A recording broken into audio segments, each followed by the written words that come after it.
Saudações, sou Jaya Dueita e meu objetivo é aproximar você do conhecimento que poderá te levar para perto de sua maior meta, do seu maior objetivo e dos valores significativos em sua vida. Esta nova temporada nós traremos aspectos das tendências do yoga para a nova década, e isto poderá te ajudar, com base filosófica, teórica e prática, a desenvolver o seu mindset para que o yoga seja um instrumento mais adaptável à sua realidade e em sua evolução pessoal. A não identificação é uma concepção muito mais prática, simples, tanto de ser compreendida como também de executada. A não identificação é um sinônimo prático de renúncia ou de desapego. No episódio de hoje vamos tratar sobre um termo interessante e que pode ser colocado em prática por qualquer um de nós. O termo é Indriya Arteshu Vairagyan. Indriya são sentidos, Arteshu, devidos sentidos, Vairagyan, a renúncia. Então nós temos que, dentro desta ideia, em matéria de sentidos materiais, nós devemos ter renúncia. A tradução que é dado neste verso do Bhagavad Gita, como ele é, por Bhaktivedanta Swami Prabhupada, no capítulo 13, verso 8 a 12, que é o que compõe ainda a temporada deste episódio, ele vai falar sobre a renúncia aos objetos sensoriais. Primeiramente, temos que entender o que são os objetos sensoriais e depois entender o que é a renúncia. Primeiramente, nós estamos dentro de uma atmosfera material, uma atmosfera repleta de contradições muitas vezes. Por exemplo, nós podemos ter um interesse satisfatório, um interesse de buscar por prazer, por satisfação. E assim que esse prazer é realizado, é alcançado, nós muitas vezes temos o reverso dele. Ou seja, algum tipo de insatisfação, algum tipo de desprazer, algum tipo de sofrimento, algum tipo de dor. Isto compõe então a natureza material, feita de dualidades, feita de opostos.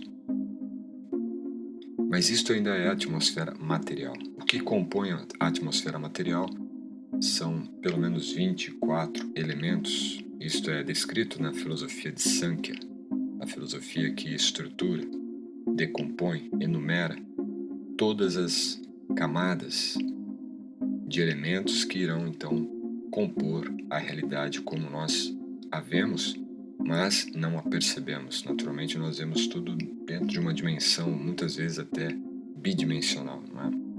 Mas existem diferentes camadas onde diferentes vibrações de energia estão emitindo, estão manifestando níveis mais profundos ou mais elevados, como também níveis mais densos e mais baixos da energia material. Como exemplo, nós podemos pensar na superfície. A superfície ela reflete um objeto físico. Ela é percebida pelo tato, percepção sensorial do tato.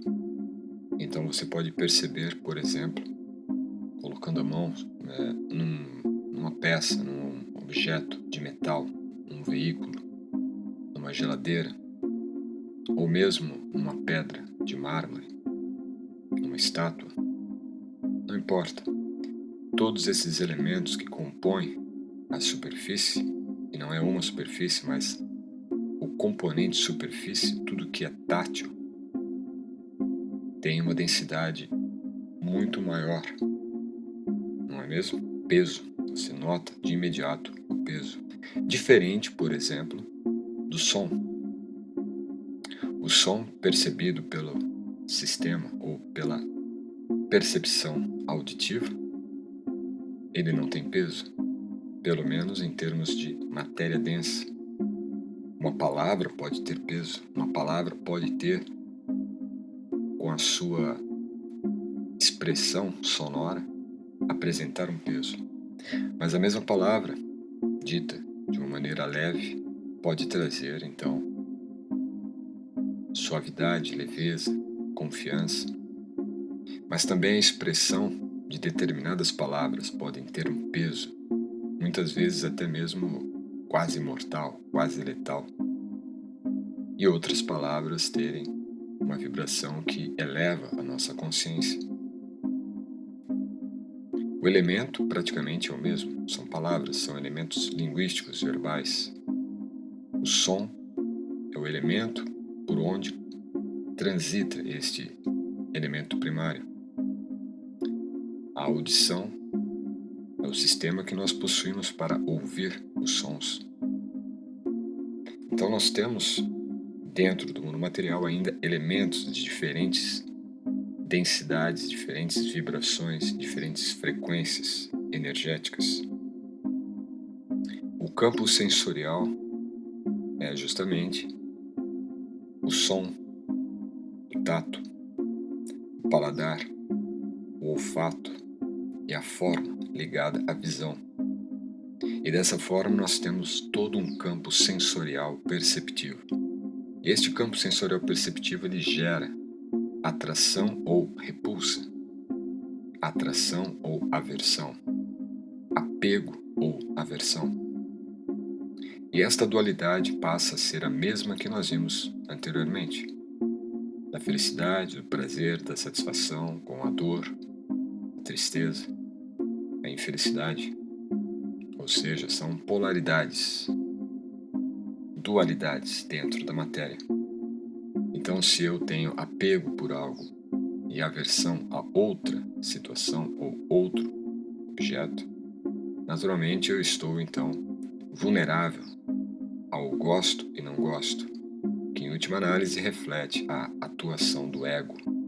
E o ego nada mais é do que uma imagem inversa, uma sombra imagem do que é o nosso verdadeiro eu.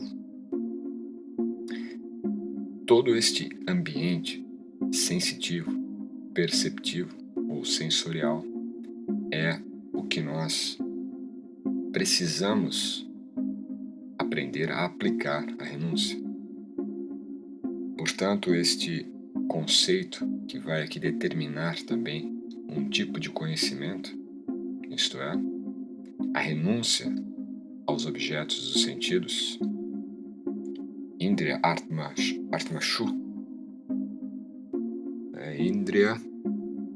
Indriya Arteshu Vairagyan. Eu disse, Indra são os sentidos, Vairagyan, a renúncia a estes Arteshu, a este campo sensorial. Quando nós então estamos numa situação de indecisão, o que predominará é justamente aquele sentido que está mais proeminente em nossa percepção. Por exemplo, se nós estamos com fome e sentimos o cheiro de algum tipo de preparação, algum prato, e pode ser um prato até realmente sem nenhum tipo de benefício para o nosso organismo. Pode ser um prato sendo preparado num fast food, num tipo de alimentação completamente antinatural ao seu organismo, mas o aroma, junto com o impulso da fome, fará com que tenhamos uma decisão não muito saudável. Em outros campos também podemos ter uma decisão ou uma tomada de atitude que contrarie alguns princípios básicos nossos. Então a renúncia aos objetos dos sentidos, na verdade, não é uma renúncia do mundo, não é uma renúncia, uma negação da realidade, uma negação das constituições do mundo.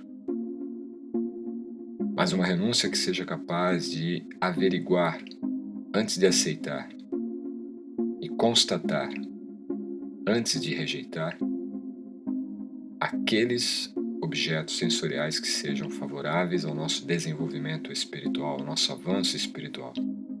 A verdadeira renúncia, ela não renuncia tudo.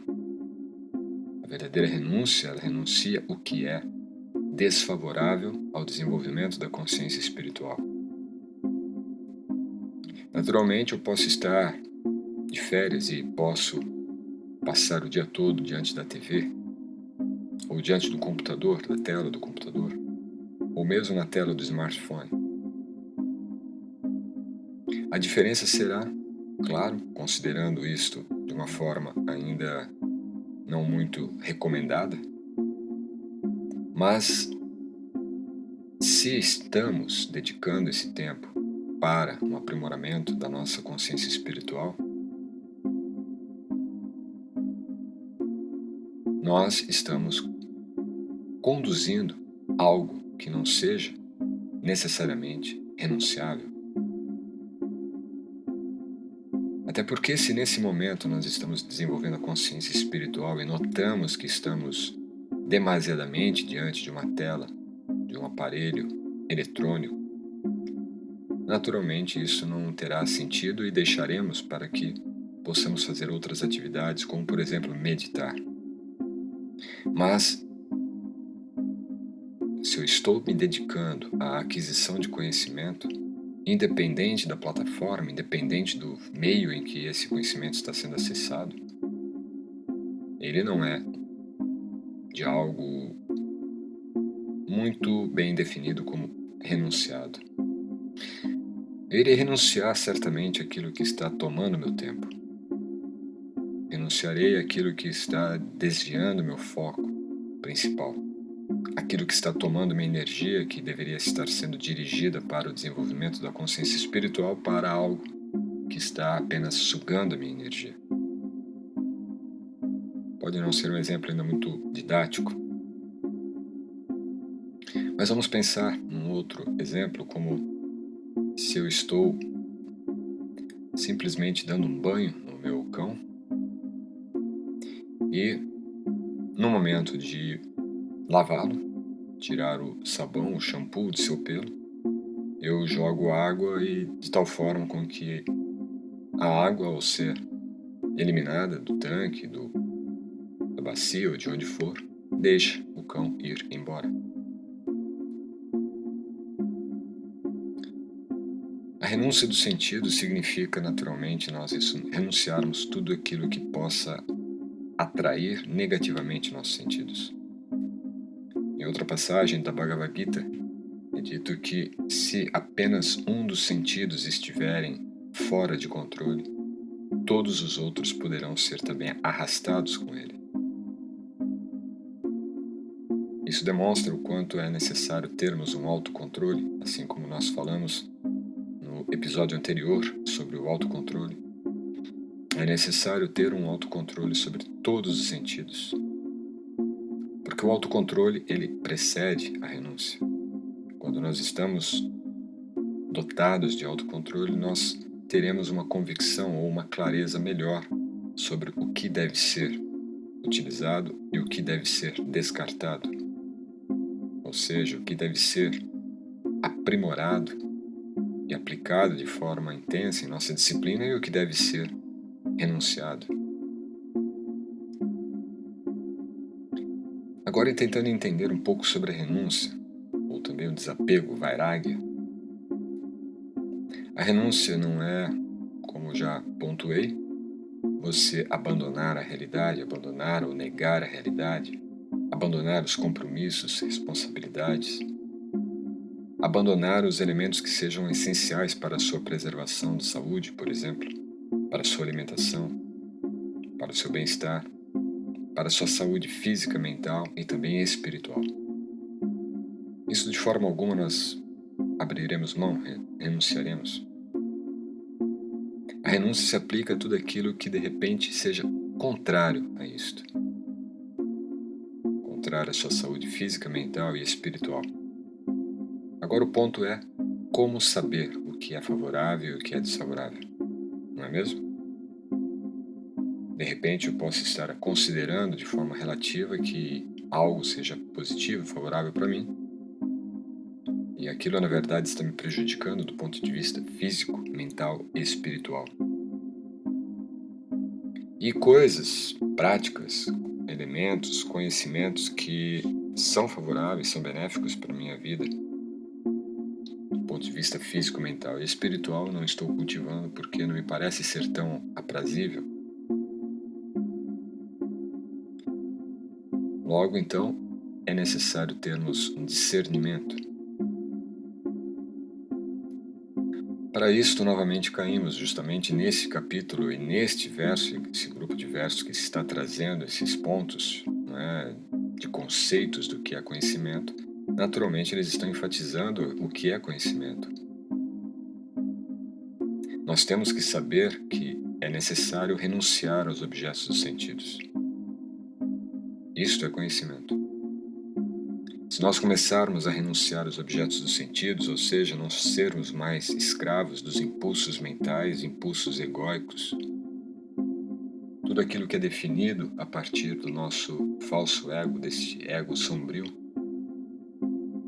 dessa concepção superficial do eu, nós então podemos entender também de forma perceptiva, mas não uma percepção sensorial, uma percepção intuitiva, uma percepção da alma,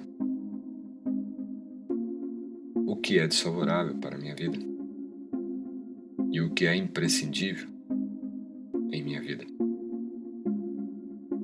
Naturalmente, o ponto de vista é espiritual. Não existe uma regra matemática, uma fórmula física ou um preceito positivista psicológico. O que há é bom senso e critério de renunciar aos objetos dos sentidos. Independente de sabermos previamente se o objeto dos sentidos que está me atraindo é bom ou ruim, é prejudicial ou favorável à minha consciência espiritual, eu devo, sim, renunciar ao objeto do sentido. Seja ele um som, seja ele um aroma, seja ele um sabor, seja ele uma forma, seja ele uma sensação tátil, uma superfície tátil. Eu devo renunciar. Porque é desta renúncia que eu poderei então ter uma concepção melhor sobre o objeto. Sem a renúncia prévia, nós podemos correr o risco de sermos seduzidos por aquele objeto sensorial. E quando nós somos então envolvidos, nos tornamos absorvidos por esses objetos sensoriais, dificilmente nós conseguiremos escapar. Assim como a teia da aranha, assim que um inseto toca a teia, ele já não tem mais como se libertar. E assim mesmo é o campo sensorial. Se nós tocarmos este campo sensorial, de imediato estaremos ali presos. O único fator que pode nos impedir de ficarmos presos nesse campo sensorial é esta postura de renúncia.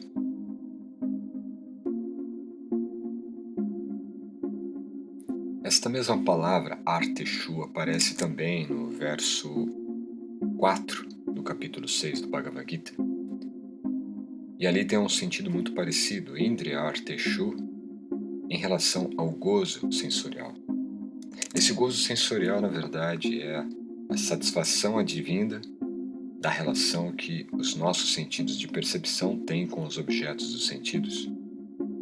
Como eu disse há pouco, nós podemos nos enredar nesta atração.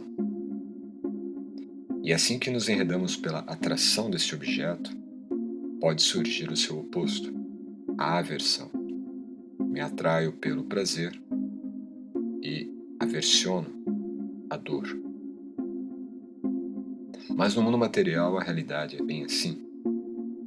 Tudo que é aparente, e os objetos dos sentidos são objetos aparentes, não são reais, em última instância, naturalmente, eles então apresentam esta polaridade de prazer e dor. E aquilo que pode ser prazer para alguns pode ser a dor para outros.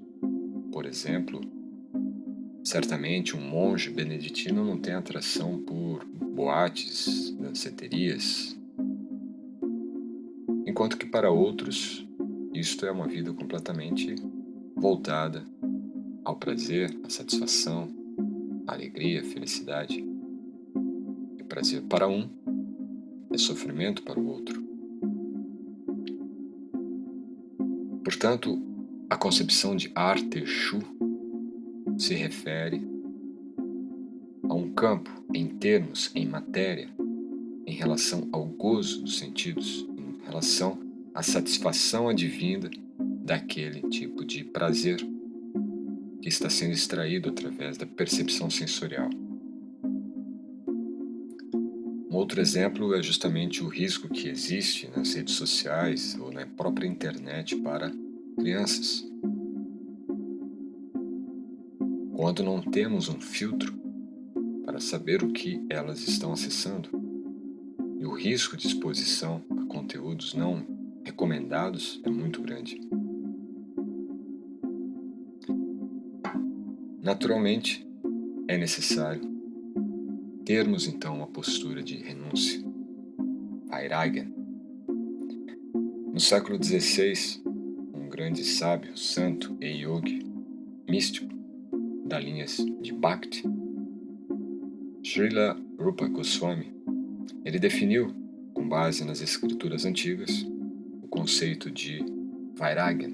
Ele, na verdade, trouxe para uma visão mais atualizada o conceito de Vairagya, e isto na Idade Média, final do século XVI, onde ele disse então que, ou melhor, início do século XVI, onde ele diz que existe Vairagya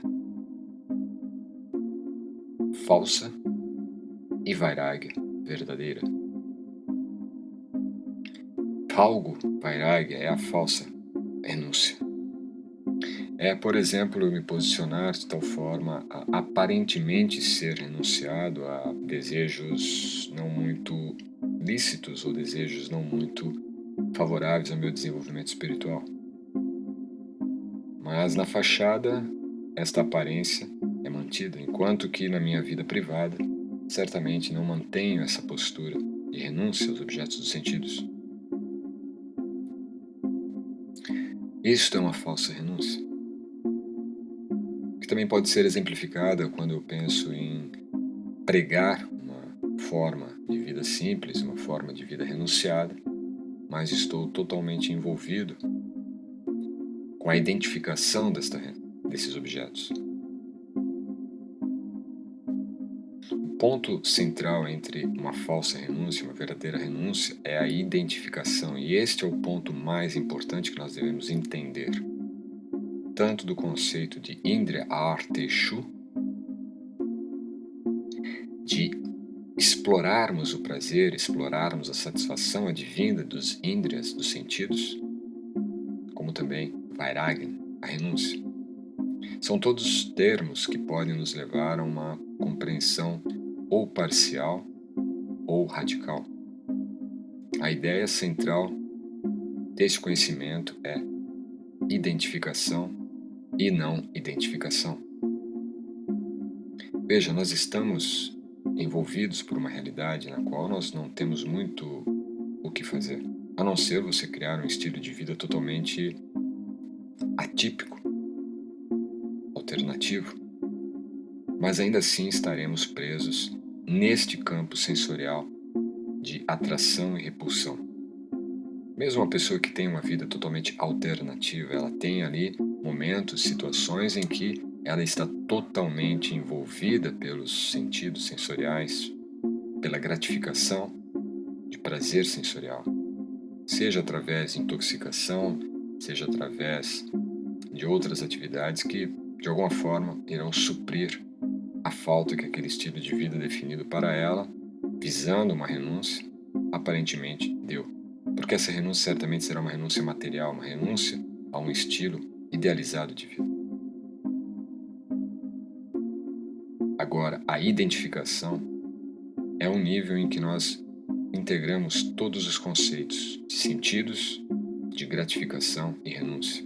Ou seja, desde um extremo de pleno apego, toda esta relação sensorial, que pode, no caso aqui, enfatizando isto, ser nefasta, como também a renúncia desses elementos nefastos que podem nos levar a um radicalismo. E certamente este podcast não se dirige apenas a monges. Eu mesmo fui monge durante 10 anos e tive uma vida completamente voltada à renúncia mesmo. E não me arrependo nem um pouco. Inclusive, muito do que eu aprendi nesse momento da minha vida, de 10 anos, eu ainda mantenho e pratico hoje, porque isso me deu uma visão muito mais clara da realidade que me cerca. Mas esta renúncia, ela passou a ser convertida então numa compreensão de identificação e não identificação, de me identificar com aquilo que é favorável, aquilo que é realmente benéfico e produtivo em meu desenvolvimento espiritual, e não identificação com tudo que não seja favorável, adequado, benéfico ao meu desenvolvimento espiritual. Então, mais do que uma mera renúncia cega, uma renúncia falsa, é compreender o que deve ser renunciado.